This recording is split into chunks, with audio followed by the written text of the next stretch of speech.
You're listening to The Jacob Valk Show. He's breaking down the latest and greatest in sports as only he can. Follow him on Twitter @RealJacobValk. Here he is, Jacob Valk.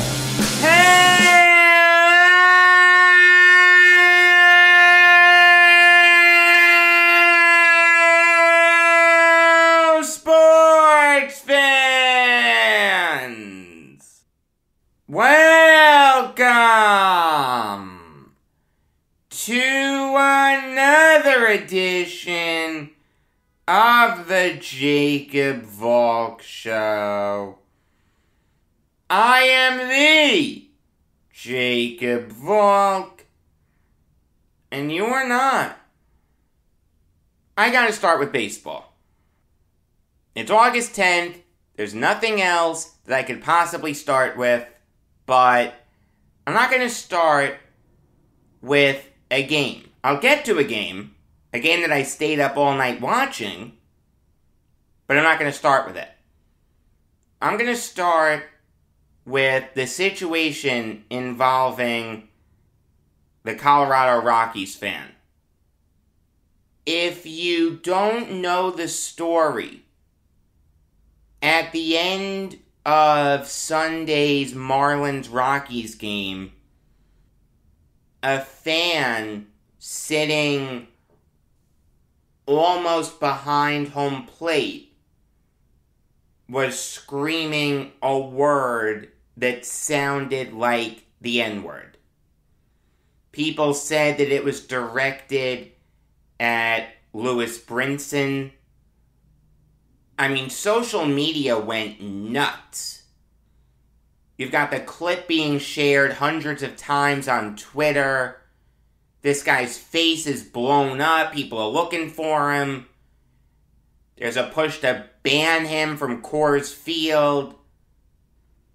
I mean, if you're screaming that word at someone, yes, you should be banned from the stadium. That's not the issue here.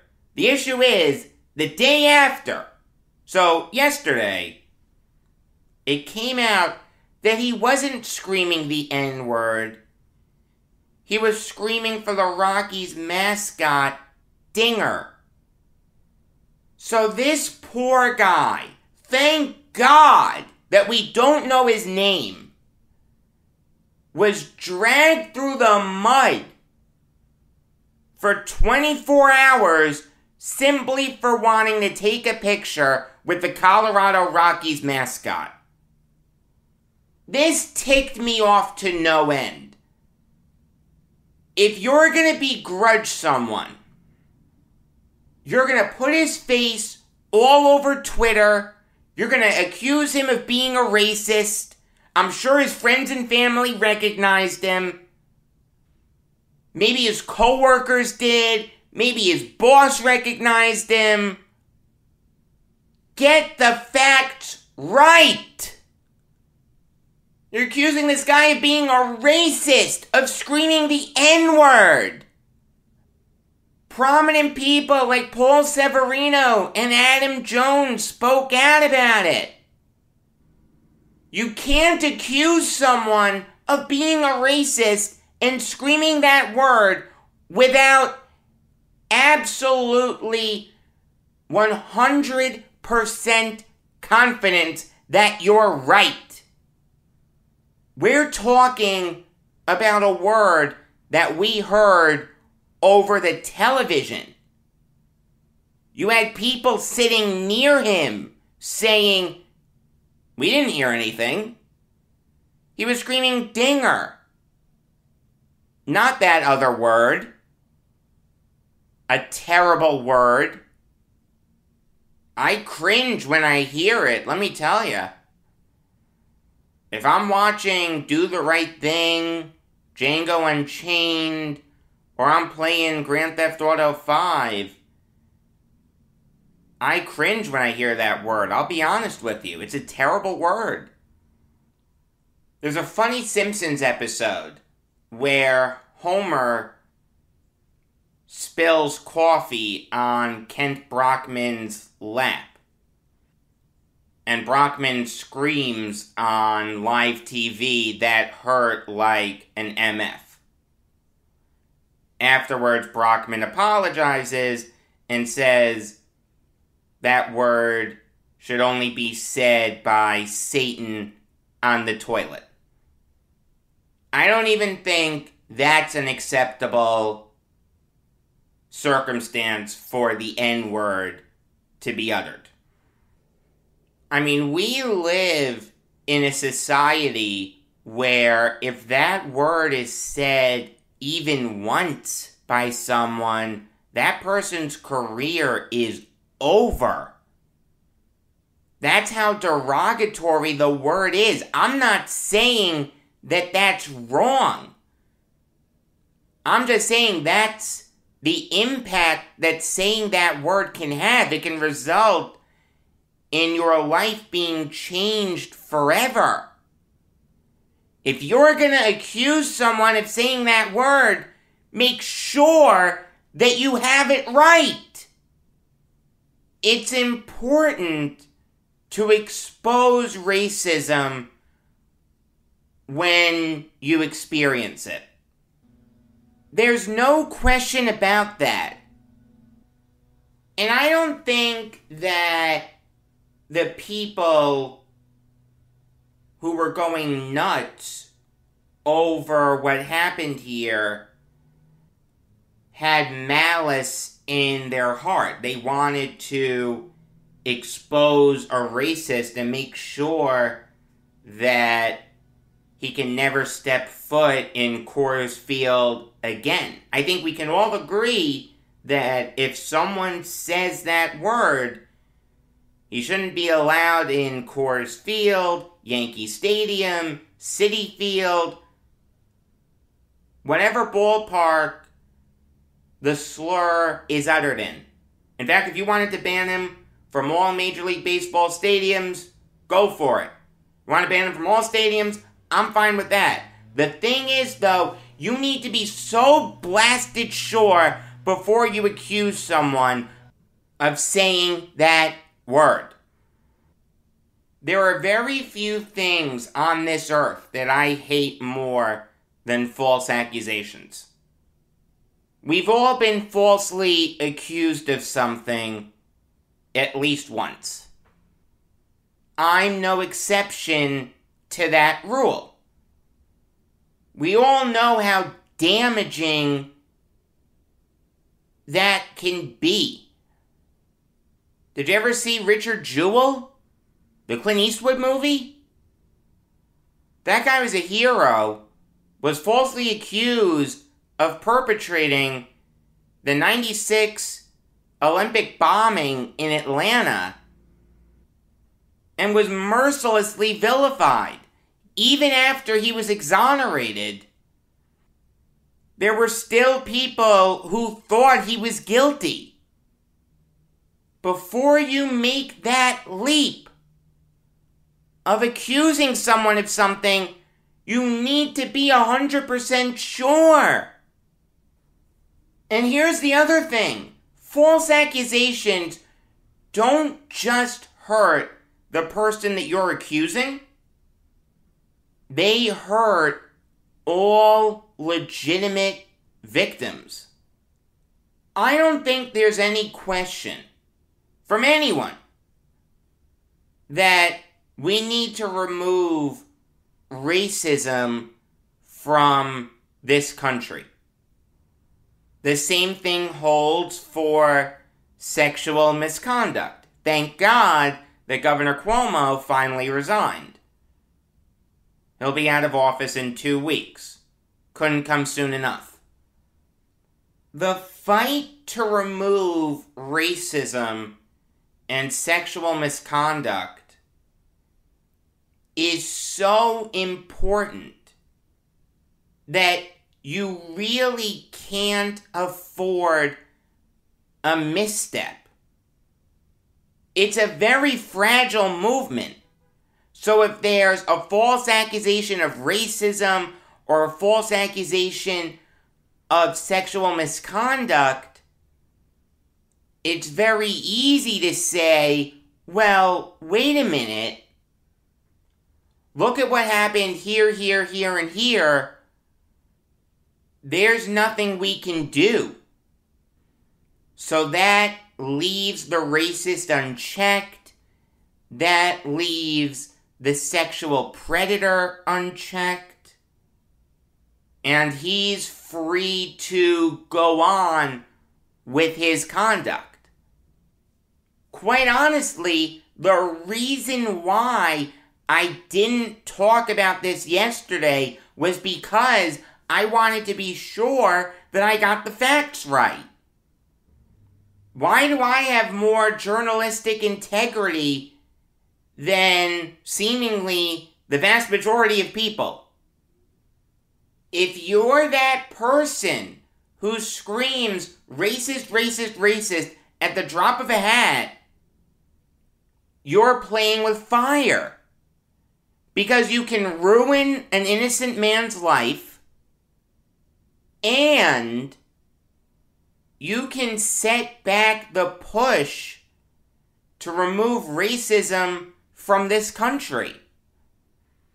I've talked on this show about the abuse that some players get.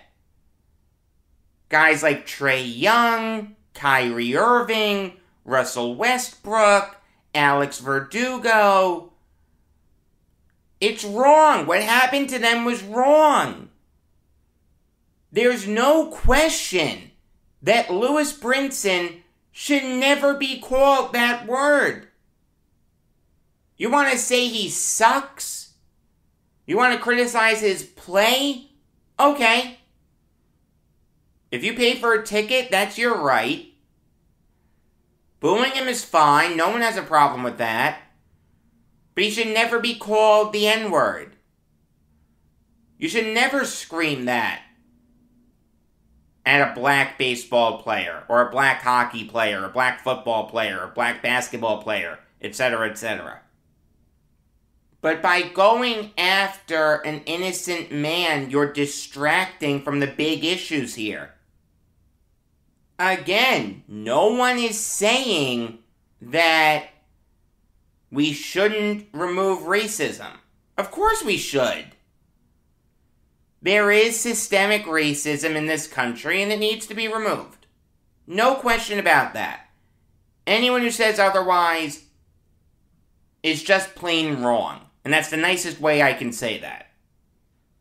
But if you point at things and scream racist when they're not, you're distracting from the big issues here. It's very easy to say, this person was racist. Oh, I was wrong. I'm sorry. Let's go back to this thing that's definitely racist. And then the opponent says, well, wait a minute. You just screamed racist at this. You were wrong. We know you were wrong. Why do you think you're right about this? That's a very easy argument to make. We all know the boy who cried wolf. Same principle. In fact, Lewis Brinson just gave an interview where he said he still hears the N-word in that clip. This is like a Curb Your Enthusiasm episode. You remember Yanny or Laurel? That dominated the internet a few years ago?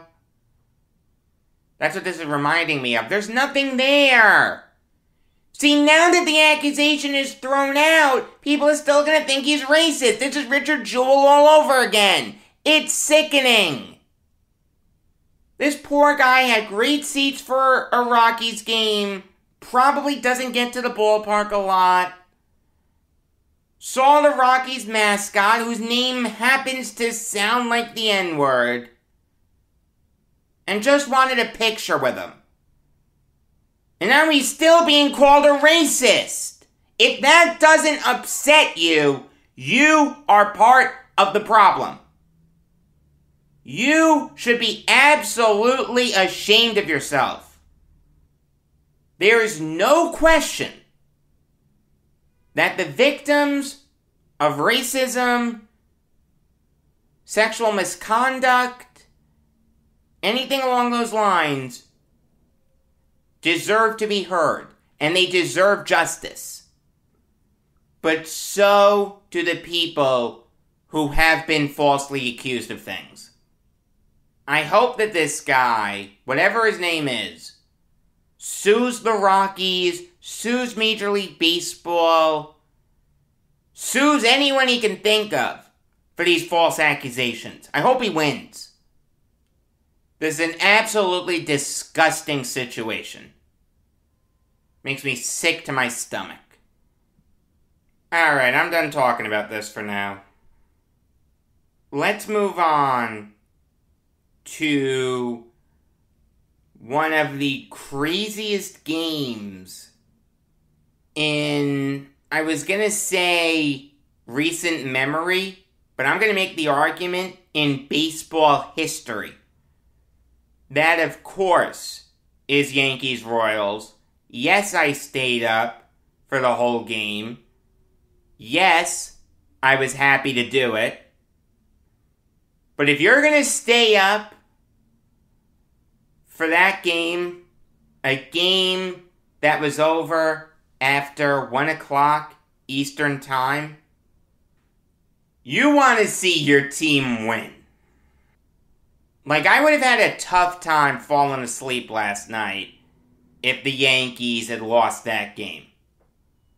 But give them credit, okay? They found a way to win. I don't know how they did it, but they won. Here's the craziness about this game. It was scoreless through 6 innings. It was a pitcher's duel. Jameson Taillon and Carlos Hernandez looked fantastic. Then all hell broke loose. My father has a saying, anything can happen at a baseball game, and it usually does. Case in point, what happened after 6 innings of play at Kauffman Stadium last night. I'll fast forward a little bit. The Yankees have runners at the corners, 1 man out. DJ LeMahieu is at bat. LeMahieu's a guy who, in his first 2 years with the Yankees, was absolutely fantastic with runners in scoring position. In 2019, with runners in scoring position, he hit .389. The year after that, he hit .364. This year, he's only hitting .272. That's a stark drop-off. LeMahieu did put the ball in play. It was a little nubber in front of the mound. Hernandez fielded it, took a second, then flipped to the catcher, Cam Gallagher, and Gallagher tagged Judge out. Live time, I thought Judge was out. The Yankees challenged it, and as we started seeing replays, it's like, well, wait a minute. He may be safe here. See, that's one of those reviews where if the call on the field was safe, he would have been safe after the review. But since he was called out, there wasn't enough to overturn that. I mean, look, after watching the replay a bunch of times, I thought he was safe. I thought the umpires got it wrong. The thing is, though, there's a bigger issue here. Why was Aaron Judge running towards home when the ball was barely in front of the pitcher's mound. There used to be a school of thought in baseball. If you're on third and the ball is hit to the pitcher, the first baseman, or the third baseman, you stay right there. But the Yankees just love running on contact. They love running themselves out of innings. So the run-on contact play was on, and Judge was thrown out. That's what history is going to record. It doesn't matter that there are replays out there that call into question whether he was out or not. The point is, he was out. The run didn't score. DJ LeMahieu didn't get an RBI. Aaron Judge didn't get a run scored. It looked like that was going to be a big moment in the game. So you've got Luke Voit up. Runners on first and second, 2 men out. Voit on Sunday was terrible with men on base. He came through in a big way in this spot. Hits a single to left field. Joey Gallo scores. It's 1-0 Yankees. So you're thinking, given how Jameson Taillon has pitched, there's no way that the Yankees are going to lose this game. The 1-0 lead felt pretty safe. But the Yankees still had 9 outs to get. Oh, what an adventure it was. Emmanuel Rivera hits a leadoff single. That's enough for Boone to pull Taillon. I understand the logic. It's a 1-0 game. You want to shorten the game. The deeper Taillon gets into games, the worse he is. I would have liked to have seen Taillon pitch to Ryan O'Hearn, but I understood the logic in going to Loaisiga. But Loaisiga didn't get the job done. Gerard Dyson had come in to pinch run for Rivera. Loaisiga tried to pick Dyson off. The throw got past Luke Voit. Dyson went to second. Then Pat Hoberg, the home plate umpire, who had replaced Brian Knight after Knight was hit by a foul ball, called a balk on Loaisiga. Aaron Boone got really heated. He got tossed. The thing is, though, that was a balk. It just was. I mean, a balk is a tough rule to define. Ron Luciano, former Major League umpire, wouldn't call a balk because he didn't know how to enforce it properly. The way that I learned the balk rule was that if it's not part of the pitcher's normal cadence, it's a balk. I mean, we've seen pitchers with weird deliveries before, but if they do it all the time, I don't think that's a balk. Loaisiga did something that wasn't in his normal cadence. It looked like he was set to pitch to Ryan O'Hearn. Then he stepped off the rubber. That's a balk. You can't do that. You can't get set and then step off the rubber. If the batter's going to call time, you can step off the rubber. If you want to throw it to second, you can step off the rubber. But if you're going to get set and then step off just to get your bearings, that's not going to work.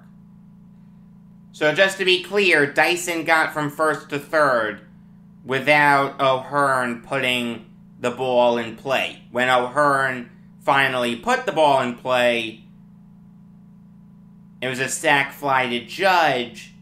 The game's tied at 1. Then the top of the 8th hit. Tyler Wade got to first on catcher's interference. It was catcher's interference. Wade hit the glove with his swing. That's catcher's interference. Wade then stole second. Brett Gardner walked. Giancarlo Stanton struck out. I thought we'd see a double steal, but we didn't. It was runners on first and second, 2 men out for Aaron Judge. Judge hit a single to right field. Wade scored. Gardner got caught in a rundown between second and third. That's something that the Yankees like to do. They like to get one of their runners trapped in a rundown, so that way you distract the fielders so that they're not paying attention to the runner coming home. It happened on Saturday. It happened last night. I gotta be honest with you, in a tie game, I don't mind it. It was 2-1 Yankees entering the bottom of the 8th. I was very surprised to see Loaisiga out there to start the 8th inning. But in all fairness to him, he had just given up 1 hit. Green hasn't been incredibly sharp as of late, so I understand the hesitancy. The thing is, though, it didn't work. Nicky Lopez hit a single, Salvador Perez walked, runners on first and second, nobody out. That's not the situation that you want Chad Green coming into. You knew that wasn't going to end well. A sac fly by Santana and a single by Benintendi later, the game is tied at 2. Then the top of the 9th hits. Joey Gallo struck out. DJ LeMahieu flew out. Luke Voit is up with 2 men out. I don't think anyone was thinking that Voit would hit a home run. But he did. He hit a pretty convincing one, too, to right field. 3-2 Yankees. I'm going nuts at this point. Here's a guy who I've supported. I have never once said that the Yankees should move on from Luke Voit. After trading for Rizzo, I thought it made sense. But I never said before the trade for Rizzo that the Yankees should look for an upgrade at first base. I wanted to move on from Aaron Hicks. I wanted to move on from Clint Frazier. I didn't want to move on from Voit. If you're going to keep Rizzo around, then yeah, you have to move on from Voit. But I like Voit. I really, really do. So we go to the bottom of the 9th. Zach Britton, a former all-star closer for the Orioles, comes on in an attempt to close the game. He gets Michael Taylor to strike out. He gets Cam Gallagher to line out to Andrew Velasquez, who was playing short. Nobody on. 2 men out. You're feeling pretty good about your chances if you're a Yankees fan. But Whit Merrifield drew a walk on 4 straight pitches. He then stole second, and Nicky Lopez hit an RBI single. 3-3 game. We're going extra innings. Tyler Wade hit a single, moved the ghost runner, or the Manfred man, however you want to phrase it, to third. Kyle Higashioka hit a really long sac fly to center field. Like, if the wind had been blowing out, that would have been a home run. But it was a sac fly. Velasquez scored. Wade advanced to second. Next batter up is Brett Gardner. He hits an RBI single to center field. It's 5-3 Yankees at this point. Clay Holmes comes on to replace Britton. The opportunity is there for him to get his first save in the majors. He gets Carlos Santana to ground out, and then the floodgates opened. Andrew Benintendi drew a walk. There's a wild pitch, which wasn't far enough for the Manfred man, Hunter Dozier, to score, but it was enough for Benintendi to get to second. So, runners on second and third, one man out for Jared Dyson. He hits a sac fly to left field. Dozier scores, 2 men out though. Tying run at second. You're in a good spot if you're Holmes. Hanser Alberto is at bat. He didn't even start the game. No one's going to be mistaking Alberto for George Brett. So imagine my surprise when I see Alberto hit an RBI single. That tied the game at 5. If you're keeping score, that means that Loaisiga, Green, Britton, and Holmes all had a blown save. That is only the second time since 1901 that has happened. The Houston Astros had that happen to them on September 28th, 1995, in a game that they lost to the Cubs 12-11. Dean Hartgraves, Craig McMurtry, Greg Swindle, and Todd Jones all had blown saves. This game was also the first game in Major League history where both teams scored in the 7th, 8th, 9th, and 10th innings. And the Royals are the first team in the modern era to erase a deficit in the 7th, 8th, 9th, and 10th innings of a single game. The Yankees made history with their bullpen ineptitude. Aroldis Chapman, you cannot come back soon enough. The top of the 11th hits. DJ LeMahieu hits an RBI double. He scored Joey Gallo. I'll fast forward a little bit. Tyler Wade had a 2-out walk. Same thing with Kyle Higashioka. So we had bases loaded, 2 men out for Brett Gardner. You've got a chance to give the Yankees a little bit of insurance. Gardner hits a 2 RBI single. Wandy Peralta then comes in to try to get the save. I was surprised to not see Steven Ridings. He gets 2 quick outs. Edward Olivares scores the Manfred man, Michael Taylor. It's 8-6 at this point. Mind you, we were scoreless through 6 innings. So in 5 innings, 14 total runs were scored. That's absolutely incredible. Hunter Dozier had a single.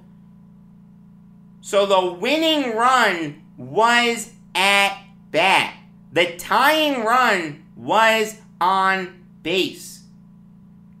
In a perfect world, Carlos Santana is not the guy you want to go up against in that spot. Here's a guy with some power. In 2019, he had 34 home runs. Santana hit a laser to third base.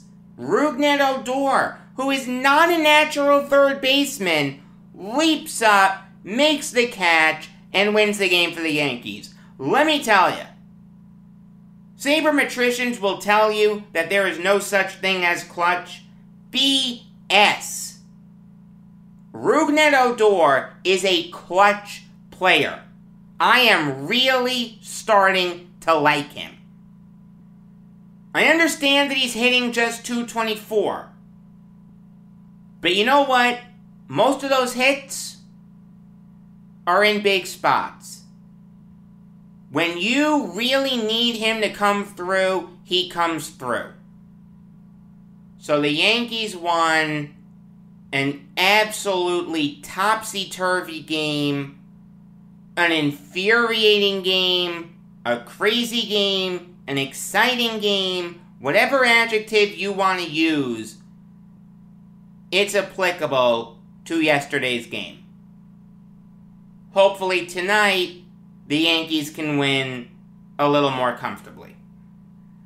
Alright, now I'll give you some NHL Valk talk. And I'll start with the Rangers signing Igor Shesterkin to a really big contract. He signed a 4-year extension with the Rangers worth $22.6 million. That's $5.65 million per year. That's a big contract for a guy who just has 1 year of being a full-time starting goalie in the NHL under his belt. I know that Shesterkin was really good last year. He had a .916 save percentage, had a 2.62 goals against. He finished 5th in Calder Trophy voting. I mean, if I had to put money on it, I think Shesterkin is gonna work out, as much as that kills me to say. But to give a guy with only 1 year of starting experience under his belt this big contract, I can't get behind that. This can blow up. We've seen countless goalies have 1 or 2 big seasons and then they fall off the face of the earth. This is actually the largest second contract for a goalie in NHL history. That is insane. Let me ask you something, Islanders fans. Would Ilya Sorokin deserve this contract? The answer is no. Look, Shesterkin, I think, is going to be a really good goalie in this league for a long time. In essence, the Rangers went from Mike Richter to Henrik Lundqvist to Igor Shesterkin. It doesn't get much better than that. But to give Shesterkin this contract right now, that's really risky. That's just too risky for my blood. I can't support it. It can work out. I just think there's a strong likelihood that it doesn't. Moving on now to the Red Wings, signing Jacob Vrana to a 3-year extension worth $15.75 million. This is a great move for the Red Wings. They don't have a ton of building blocks. They have some. Philip Hronek, Dylan Larkin, Adam Ernie, Philip Zadina, Robbie Fabry, Michael Rasmussen, and Vrana. That's it. Those are their 7. That's their top 6 plus the next Nick Lidstrom. You have to keep those guys around. You have to keep those guys happy. Vrana came over from the Capitals in the stupid Anthony Mantha trade. A trade that, let's be honest, hasn't worked out for the Caps so far. They got steamrolled by the Bruins in the first round last year. I understand that the Capitals were tied with the Penguins for first in the East Division, but at the end of the day, if that doesn't result in playoff success, it doesn't mean anything. That was a bad trade for the Capitals. Vrana plays 11 games for the Red Wings and puts up 11 points. He puts up 8 goals. He's a really good player. Like I said this at the time, there's not much of a difference between Vrana and Mantha. In fact, you can make the argument that Vrana is better than Mantha. Great job by the Red Wings in locking this guy up. They know how to evaluate players. The Capitals don't. In a few years, watch out for the Red Wings. Alright, now I'll give you some NBA Valk talk. Specifically on the Knicks signing Dwayne Bacon. I can promise you this. If I was a Knicks fan, I would buy his t-shirt. Because I would want my team's logo on the front and Bacon on the back. Bacon is the greatest thing ever. Bacon spent his first few years in the NBA with the Hornets. Came off the bench, didn't do much. Then he went to the Magic last year and got a lot of playing time. He started 50 games. He put up 11 points a game, 3 rebounds a game. Shot just over 40% from the field. He's a really good mid-range shooter. Like, if you look at the Knicks roster, they don't have that mid-range assassin. They have some penetrators. They've got some three-point shooters. They've got some bullies inside. They don't have mid-range shooters. And I know that analytics don't like the mid-range game. I do. If you can score that way, if you're comfortable scoring that way, fine. Chris Paul and Kevin Durant. Do I need to say any more than that? It'll be interesting to see how much run Bacon gets. The Knicks do have a full 10-man rotation with Walker, Fournier, Barrett, Randall, and Robinson as the starters. And Rose, Quickly, Burks, Toppin, and Noel as the bench.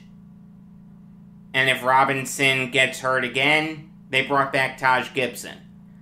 I'm not sure where Bacon is going to get his playing time.